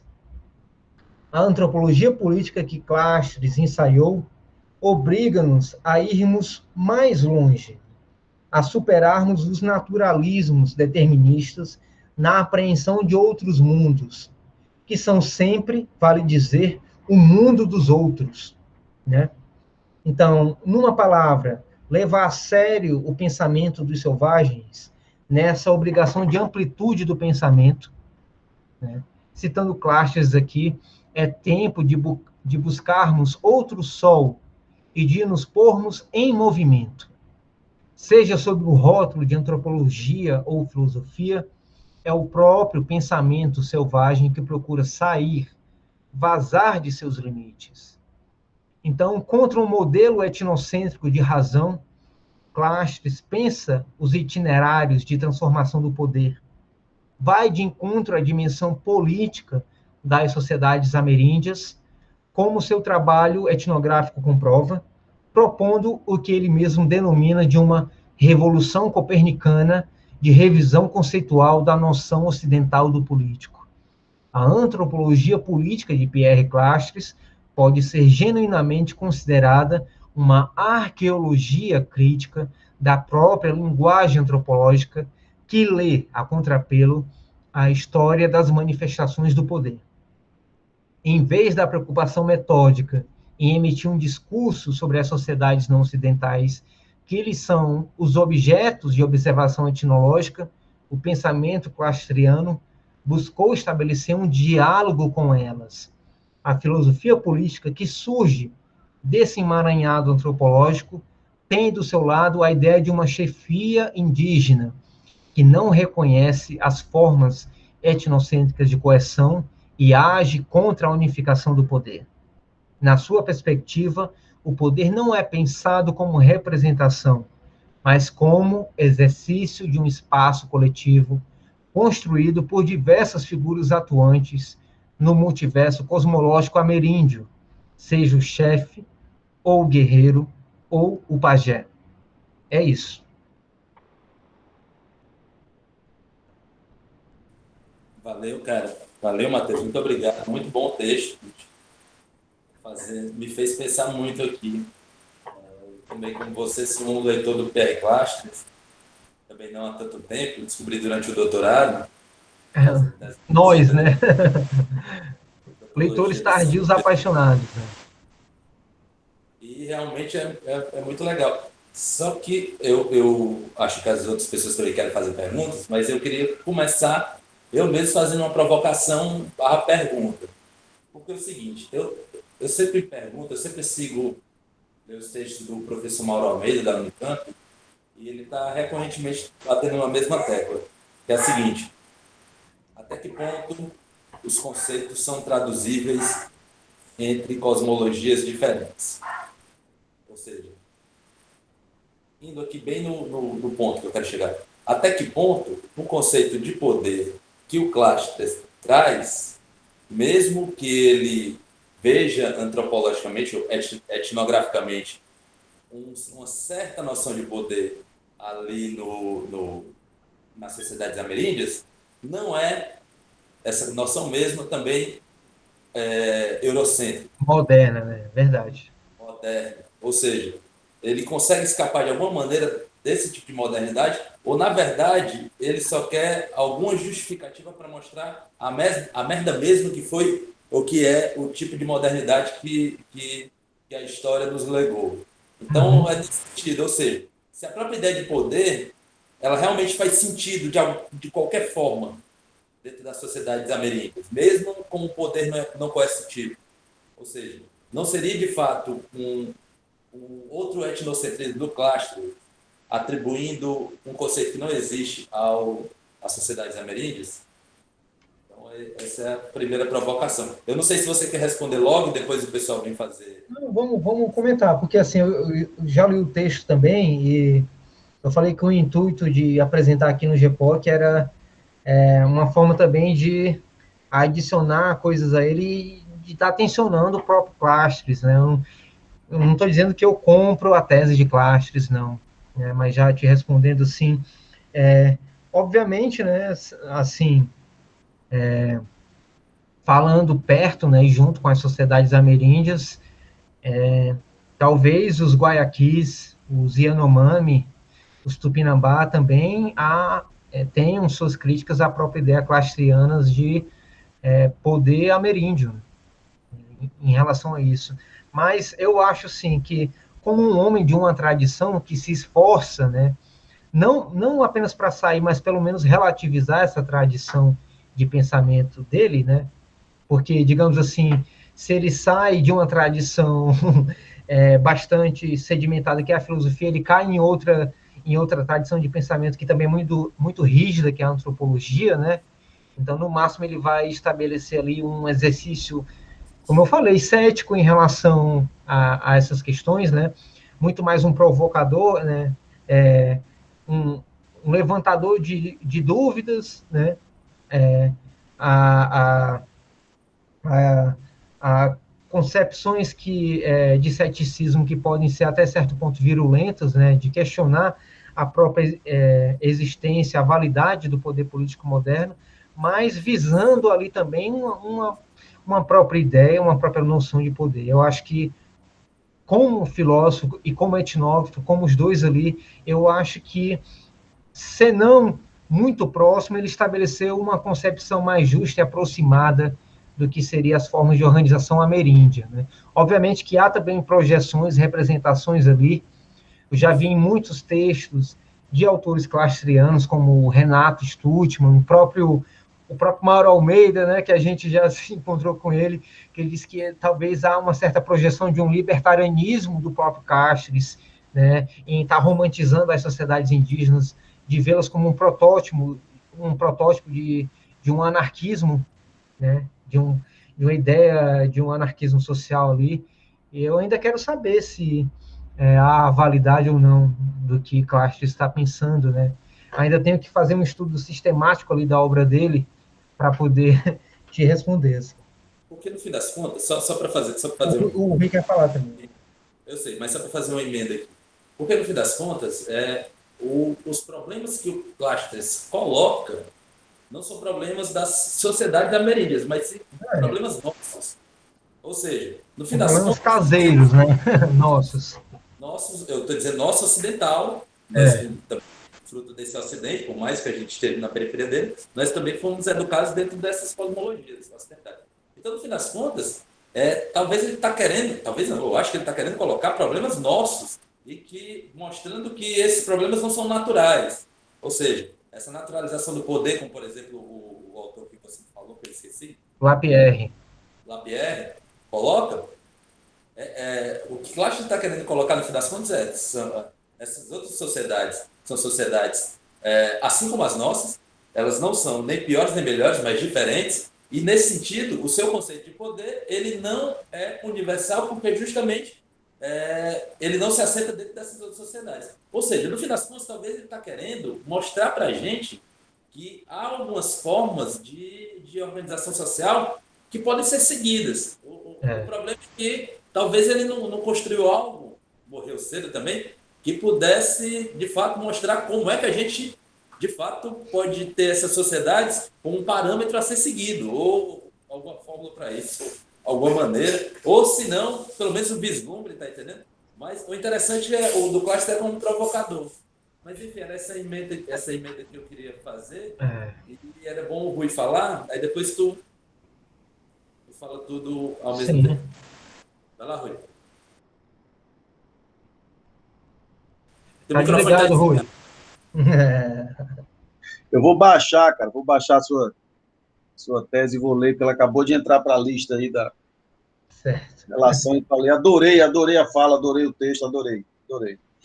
Bem, os céticos, do meu ponto de vista, são polemistas, são arengueiros desde sempre, né? Então, não há, do meu ponto de vista, não há ceticismo sem a ideia de polêmicos, de conflito. Né? Não me interessam os conflitos epistêmicos, ceticismos epistemológicos, não me interessam, mas me interessa muito esse ceticismo do Montaigne, porque me parece que ele está muito ligado às guerras de religião, nas quais ele esteve inserido, viveu e teve um papel determinante, que era político e tudo mais. Então, era por aí que eu queria caminhar contigo, né? E aí eu discordo um pouco do Henrique em relação a esse suposto etnocentrismo. Eu me lembro bem quando o Viveiros de Castro, ele já tinha dito no Metafísicas Canibais, mas quando ele vai apresentar o livro do Schopenhauer, né, que ele traz toda essa discussão, ele diz, olha, a relação dos povos ameríndios, no caso ali, os Yanomami, com a guerra, é uma relação fundamental porque ela evita a constituição do Estado. Exato. Né? Então, isso é um ponto fundamental. Né? Quer dizer, a partir de uma certa relação com a guerra, nós, né, não chegamos a ter os problemas que as sociedades ocidentais tiveram, de uma certa maneira, por várias razões, dentre outras, porque tinha uma outra relação com a guerra. Né? Então, é por aí que eu queria ver, quer dizer, e aí não queria ver, não, que se você pudesse falar um pouco mais desta relação entre ceticismo e guerra, tá? E aí, do jeito que você quiser, Montaigne, Clássico, os ameríndios, mas essa relação me interessou muito. Se você puder falar um pouco mais. Sim, total. Eu concordo demais. Inclusive, eu acho que isso pode ser a parte 2 do texto, né, a ideia de máquina de guerra ameríndia, justamente para dizer isso, né? Eu acho que isso é um bom posto conceitual, por exemplo, para a ideia contratualista de Estado, né, que visa justamente estabelecer esse pacto contra a guerra e funda, sim, um princípio organizador social em torno do que é esse Estado, né? Enquanto a aposta ameríndia é justamente na guerra para impedir o Estado, que eu acho que seria o mal maior nesse sentido, né? Então, eu acho... O mal maior, que a guerra e o Estado ao mesmo tempo. Você dizer assim. Então, eu acho que aqui há uma tese que é a tese do excesso, né, ou da exterioridade, do extrapolamento da guerra em relação ao Estado.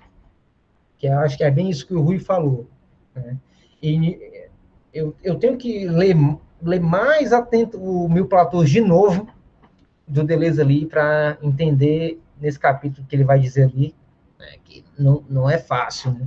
Mas para pegar essa tese de exterioridade, de excesso da guerra em relação ao Estado, para tentar captar ali nos mecanismos, né, a partir dos quais essas sociedades primitivas se produzem, né, e se constituem como força contrária à força unificadora do Estado, né, e que essa força vai impedir justamente um funcionamento de outra máquina, né? Então, é o enfrentamento, como Deleuze e Guattari vai falar, maquínico ali, de uma unificação constitutiva do Estado, né? Ou seja, a máquina de guerra indígena contra o Estado. Isso me faz ver, você perguntou da relação também entre os céticos e a guerra, né? Enfim, a época da conquista, né? A época das expansões coloniais, essas sociedades eram vistas sem rei, né? Devido ao fato também dos seus chefes indígenas serem esvaziados dessa ideia de poder, como ali era posto, né? Então, havia realmente uma dissociação entre a função da chefia indígena e o poder de comando, né? No ensaio seguinte do PR Clássico, que é Troca e Poder, né, que a ideia do que seria um homem de Estado, né, dentro das sociedades indígenas, que seria o chefe, ele não é uma figura que está ali rodeada de privilégios, que assume um poder realmente de comando, mas entra muito mais em dívida com seu povo, né? Então, ao invés de ser alguém que impõe uma vontade, um desejo sobre os súditos, é alguém muito mais vigiado e controlado sobre os seus semelhantes, tá? É uma espécie de chefe sem poder, como o próprio Clastres vai falar, né? Então, eu acho que um pouco dessa questão está nesses dois mecanismos aí, entre máquina de guerra indígena, esvaziamento do poder. Matheus, assim, não é à toa o fato, você falou do Mil Platôs, não é à toa o fato de que a maior discussão, a discussão mais intensa em torno do antiédipo foi com os antropólogos. Não foi com os marxistas, nem com os psicanalistas. Né?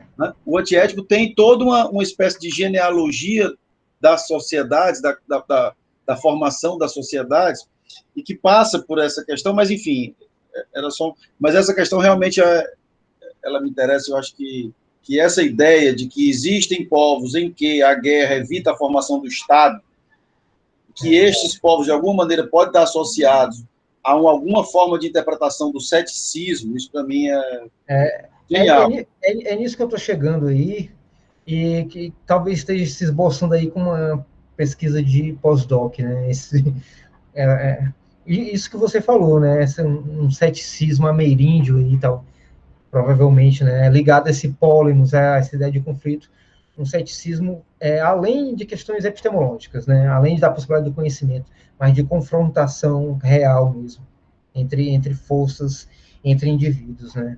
Enfim, por enquanto é isso que eu tenho a dizer, né? E assim, o meu texto, né? Ele explorou, obviamente, algo ainda além do que Clastes tentou dizer, mas também ele tem uma função pedagógica exegética ali, de estar apresentando o livro A Sociedade contra o Estado, né? Por exemplo, foi um texto que eu escrevi para os alunos de antropologia política e que eu usaria também na disciplina de filosofia política, só que meu contrato acabou e acabou ficando um texto engavetado, mas que eu consegui colocar nesse livro, né? Mas, enfim, é um projeto a ser feito aí. Quem sabe a gente toma esse projeto coletivo aí dentro da UES. Massa. Alguém tem mais alguma pergunta? O Leandro estava todo falante aí no chat. Eu não vi nada. Eu estava lendo o texto. O chat é ruim porque ele passa rápido, tá entendendo? Eu fico dizendo que o chat é tipo igual aquele bilhetinho que as crianças passavam para outra antigamente, tá entendendo? Só que hoje na aula o bilhetinho o professor vê também. Então, enfim, enquanto a galera aí vai perdendo a timidez, outra coisa que é interessante também é o seguinte, até que ponto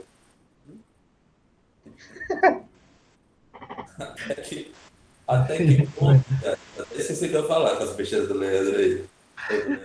Isso aí. Enfim, esqueci o que eu ia falar. Entra na vaga do Henrique, o Henrique saiu, tem uma vaga lá, só é tu se Porque no fim das contas é o seguinte, talvez uma das coisas que o Pierre Clastres quisesse também mostrar, pelo menos isso é uma das interpretações que eu faço, é tentar suscitar dentro das sociedades ocidentais um certo incômodo pela sua própria condição de...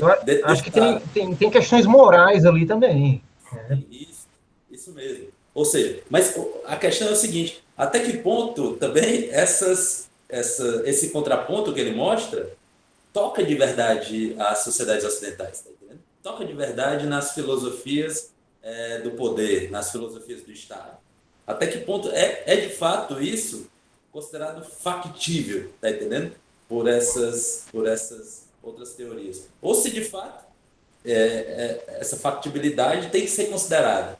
Porque no fim das contas é o seguinte, mostrar que as sociedades ameríndias são sociedades voltadas a não ter nada que regule de cima as relações sociais, ou seja, não tem Estado, é mostrar justamente a falha narcísica das sociedades ocidentais. Então, por conta disso, interessante, trazendo aqui Freud também, se a sociedade, por um lado, trouxe alguma paz social, por outro, sublimou todos os instintos, ou seja, a galera, em vez de comer uns aos outros. Então, como é que, de fato, o Pierre Clastres ele pode ser perigoso, tá entendendo? Como é que a sua etnologia das sociedades guaranis, enfim, Tupinambá, pode, de fato, ser perigosa, tá entendendo? Pode penetrar realmente, se não na mente daqueles que fazem o Estado, na mente daqueles que estão sob o domínio do Estado. Henrique, se você me permite completar, assim, eu acho que essa questão que o Matheus tem levantado, eu acho que ela vem ao encontro de uma grande demanda que reaparece agora dentro de uma certa janela de oportunidade, que se chama geopolítica da América Latina. Exato.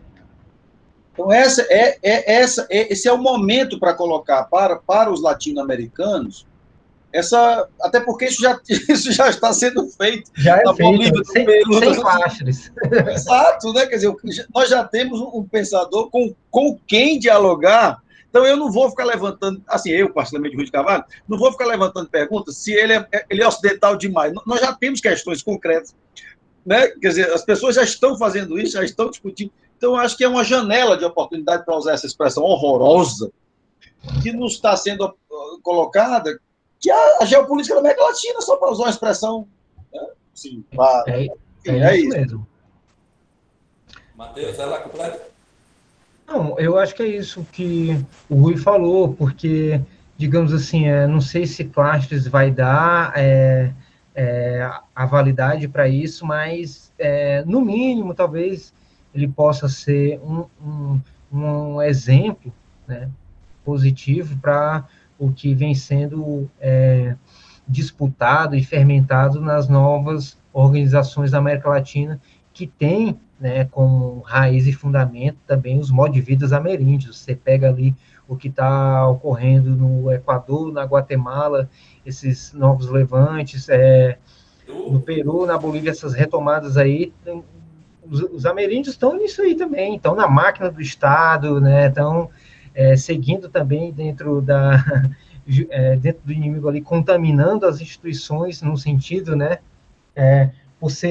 por possuir essa, como eu citei no texto, né, essa imunidade contra o poder, né? Se você tem a imunidade contra o poder, você pode se relacionar com o poder, né? Você não vai ser atacado por ele, né? Você não vai sucumbir por ele, né? Então, eu acho que é um pouco isso também. Eu sempre me vem à mente também a experiência do zapatismo. Eu acho que isso também pode ser o que eu acho que pensou hoje pode ser visto também um pouco porque a luta curda hoje também né, que tem também uma raiz ali étnica também da luta curda, né, dos povos curdos ali, que são povos autóctones da região ali, da fronteira com a Síria também, e de certo ponto são indígenas também, né, então eu acho que é justamente dentro desse campo das novas geopolíticas aí contra o Estado, que eu acho que dá para pensar assim, eu acho que Clastres tem uma obra dispersa, fragmentária, mas acho que pode servir muito, né? O primeiro ponto deles é justamente para fazer esse exercício cético de relativização, até também de zombar um pouco com a crença de que certas teorias modernas são consideradas universais, né? Ele demonstra isso, ele reduz que esse universal é um preconceito, né? Que é o etnocentrismo. Ele tem um outro texto também que está o primeiro texto da arqueologia da violência, que é o etnocídio, né? Ele reforça um pouco essa visão do Copérnicos e os selvagens. E é isso, eu acho que a função agora é ver também no que há de clastriano dentro dos novos levantes indígenas aí. A gente tem aqui no Brasil a APIB, a Associação dos Povos Indígenas, né, que está confrontando atualmente hoje ali em Brasília, tentando expulsar o garimpo, o minério ali de suas terras, forçando a legalidade do Estado a também cumprir, né, isso. Enfim, há uma série de outras questões aí que dá para a gente poder ficar debatendo e muito mais. Mas aquilo que você falou, Henrique, que o Rui falou uma determinada época, né, a guerra, ao contrário dos modernos, né, que usam a guerra como princípio de dizimação do outro, a guerra é o princípio de conservação da alteridade para o ameríndio. Tá? Então, eu acho que fica para a gente entender mas aí, talvez até como proposta de pesquisa do grupo, está entendendo essa concepção positiva, né, e da guerra perpassada pela ideia de alteridade, né, pela conservação das multiplicidades. A guerra é o caminho de conservação das multiplicidades, contra o extermínio, contra o etnocídio e tudo mais. Enfim, eu acho que é isso. Matheus, o Marcondes, o Danilo Marcondes, lá da PUC-Rio, ele vai dizer que a descoberta ela vai tornar possível a produção de um novo tropo sério. Ele não fala em guerra, mas eu vi esse negócio há 300 anos. Me lembrei, mesmo do ponto de vista não epistemológico, mas de um certo quadro categorial cético, eu imagino que se poderia sim acrescentar aos tropos do Agripa, do Enesidemo, do Menodoto, etc., também esse tropo, entendeu? Quer dizer, isso pode se constituir enquanto tropo. Há uns anos atrás, o Henrique sabe disso, eu fiz uma leitura diferente, do sexto empírico, eu dizia, olha, o problema cético, quer dizer, o problema do cético não é propriamente o problema da verdade, ou seja, o enfrentamento com o dogmatismo não é fundamentalmente o enfrentamento em relação à verdade. O problema é que o dogmatismo ele faz sofrer. Né? Quer dizer, as posturas dogmáticas fazem os dogmáticos sofrerem e fazem, por via de consequência, aqueles que eles contaminam sofrerem também. Né? Então, a partir dali, eu estabeleci um tropo, que é o tropo do sofrimento. Quer dizer, o enfrentamento fundamental do cético é com aqueles que, em última análise, engessam o pensamento. Né? Numa linguagem moderna, o cético tem o rol dos idealistas. Os empiristas, ele transa bem com os realistas também. Agora, os idealistas, ele tem um problema. Como eu leio Kant no registro cético, eu não tenho problema com Kant. Eu tenho problema com ele. Mas porque eu leio no registro cético. Né? Mas, enfim, eu acho que tu poderia ver isso, cara. Tu poderia reatualizar, que não é meramente epistêmico, está muito além disso, reatualizar os tropos de Agripa e Nesidemo. O Danilo Marconde fez uma contribuição original, brasileira, para isso, e você pode aventar, quer dizer, inventar um outro tropo, que seria o tropo da guerra, mas agora a guerra pensada nesse modo, né, como uma forma de manter sempre o inimigo perto e presente e vivo. Nem que eu preciso, e que para isso eu preciso comer. Né? Mas não posso me livrar dele, porque sem isso a minha própria identidade vai para o inferno. Então eu preciso. Para o inferno não, vai para outro canto. Então, enfim, era aí. Perfeito, eu até anotei aqui. Certo, justamente. Bom, genial. Eu sabia que eu tinha que apresentar aqui para poder dar um toque a mais do que uma mera exegese nesse texto, né? Eu acho que a segunda parte do texto vai pegar nessas questões com certeza. Reformular o texto para pegar esse lado também, trazendo aí, junto com o Clastres, o próprio Deleuze também. Deleuze é importante, Deleuze é importante. Eu estou meio separado do Clastres, mas ele fica aqui o tempo todo, tá entendendo? De vez em quando, eu dou aula de metafísica, tá entendendo? Às vezes eu me preguito aqui, não estou a fim de falar das coisas que eu disse que ia falar, e pego esse texto do sem o múltiplo, para tratar com os alunos. Bora, abre aí todo mundo, vamos discutir isso aqui. De vez em quando isso acontece aqui de casa, né? Que a gente está trabalhando de casa. Mas enfim, Matheus, eu achei massa o teu texto, cara. Eu achei massa aí as ideias. Esse texto veio da tua tese, não, né? Tu explicou. Não, cara, esse texto eu escrevi entre uma troca de fralda e outra, entre um show da minha filha e outro. Foi um negócio pesado. É a melhor forma de escrever mesmo, né? Por isso que eu acho que eu fui tão minucioso e atento em algumas coisas, porque era o momento que eu tinha ali para me concentrar, então foi. É isso mesmo. Por isso que o Hegel escreveu a Ciência da Lógica, né? 3 minutos chorando dentro de casa. Tecnologia do espírito, né? Tentando terminar aquele cara e errava pra cacete, num episódio, deixou todos os erros. Enfim, mas o seu tá muito melhor que o dele. Foi desse jeito aí, bicho, entre uma obrigação da paternidade e outra. Porque eu acho que esse texto dá um samba maior, como o Rui falou também, cara. E vai assim, acrescentando coisas a ele, tá entendendo, de vez em quando. Tu, sei lá, daqui a pouco escrever um livro, fazer ele aumentar como um livro, como algo mais maior, substancioso, se a gente pode dizer assim. Como eu falei, tem a ideia aqui de eu estar encontrando uma pesquisa para o pós-doc, né, que a princípio a linha mestra é relação entre pensamento francês ali dos 60, 70 e pensamento indígena, né? Mas o Rui deu essa ideia justamente de o ceticismo ser esse fio condutor. Eu acho que isso aí é mais original. Com certeza. Acho que é isso. Eu agradeço aí ao GEPOC, esse espaço privilegiado aqui de exposição das ideias, muito bom. É minha primeira apresentação esse ano, assim, depois da paternidade, é um negócio muito forte que acontece na vida da gente, e ainda mais nessa situação que eu estou um pouco ostracizado do ambiente acadêmico. Então, para mim, show de bola hoje. Você não está ostracizado, não. Enquanto tiver gente aqui na UES, você tá no bolo aí.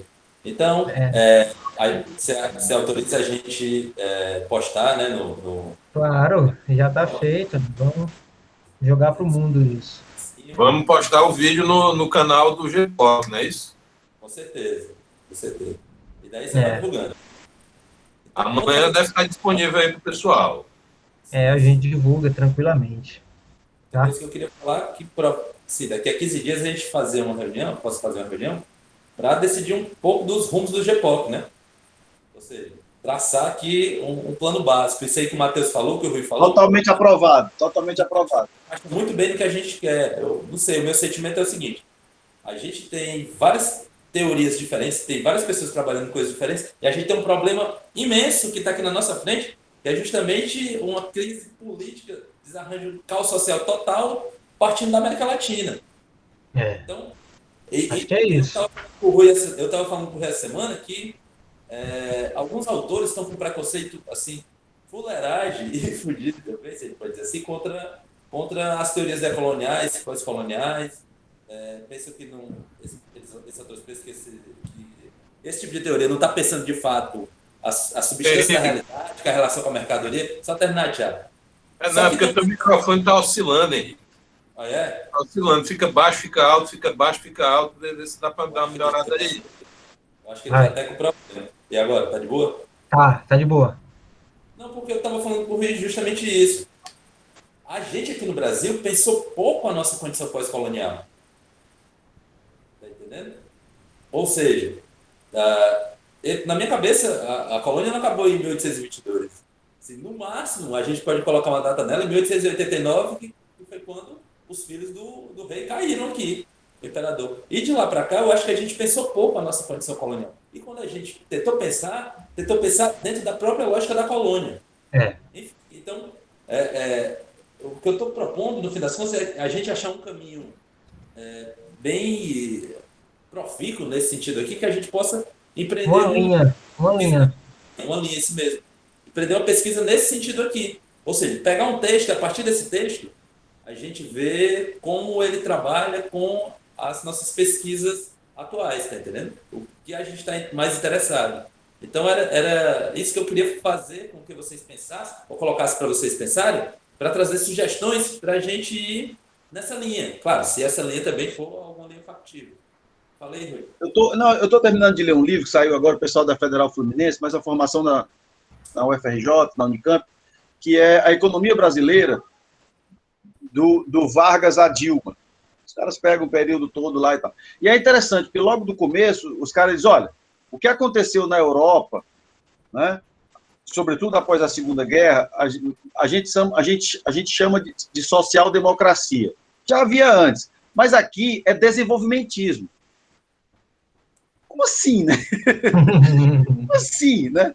Então, assim, eu acho que uma das chaves, eu concordo com o Henrique, de fato, nós